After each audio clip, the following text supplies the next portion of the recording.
Shalom, selamat datang di channel Smak Batu Penjuru Singkawang di segmen Renungan Singkat. Oh ya, perkenalkan nama saya Antonius Lase sebagai host. Sebagai informasi di segmen ini, siswa-siswi Smak Batu Penjuru akan bergiliran membawakan renungan singkat Alkitabiah sederhana. Nah, di sini sudah ada adik kita. Namun sebelumnya kita kenalan dulu yuk. Halo. Hai, Namanya siapa? Desi Lawati. Bagaimana kabarnya? Luar biasa. Kelas berapa? Kelas 11. Bagaimana? Udah siap? Sudah dong. Tanpa berlama-lama lagi, mari kita mendengarkan renungan singkat dari Desi. Shalom, baiklah pada hari ini saya akan membawa renungan saya yang bertema Kasih Allah yang sempurna. Namun sebelum itu mari kita berdoa.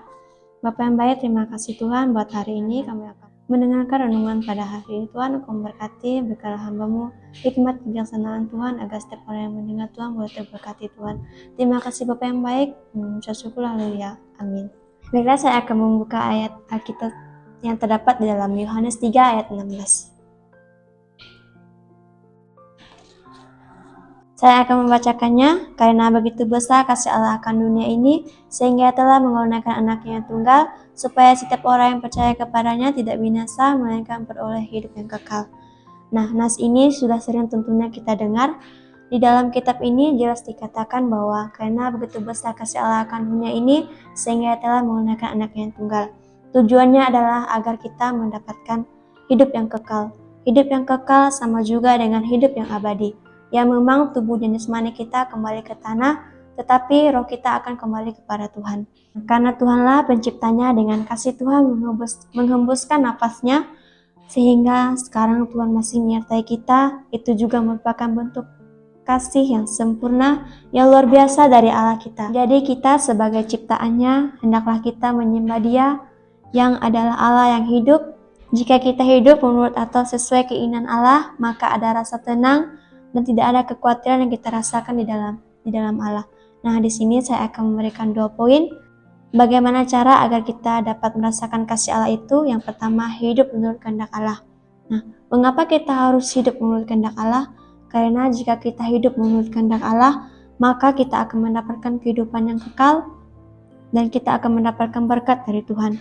Dan bagaimana cara agar kita bisa hidup sesuai dengan kehendak Allah? Yang pertama, berdoa. Yang kedua, membaca dan merenungkan firman Tuhan. Yang ketiga, melakukan firman Tuhan itu sendiri di dalam kehidupan kita.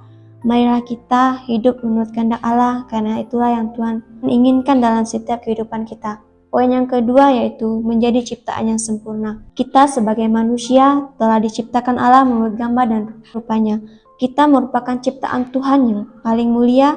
Kita diberi hikmat serta akal sehat untuk bisa melakukan pekerjaan Allah di bumi.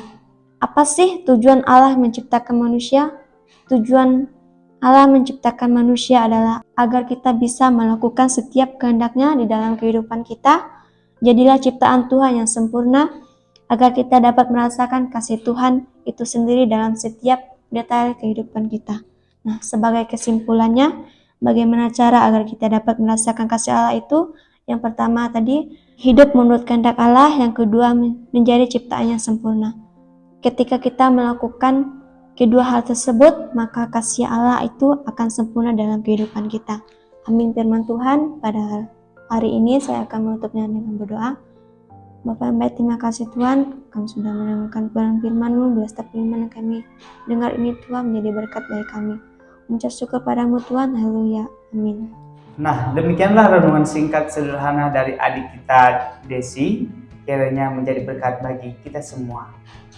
Kalau ada kesalahan dalam penyampaian ataupun kutipan ayat dan referensi dalam pembahasan yang telah disajikan, tolong dikoreksi ya. Silahkan komen di kolom komentar ya teman-teman, supaya kita sama-sama belajar dan membangun diskusi yang positif. Oh ya, terima kasih untuk kalian yang sudah menonton sampai menit ini. Dan jangan lupa bantu channel ini agar semakin berkembang ya. Sampai ketemu di video selanjutnya. God bless you all.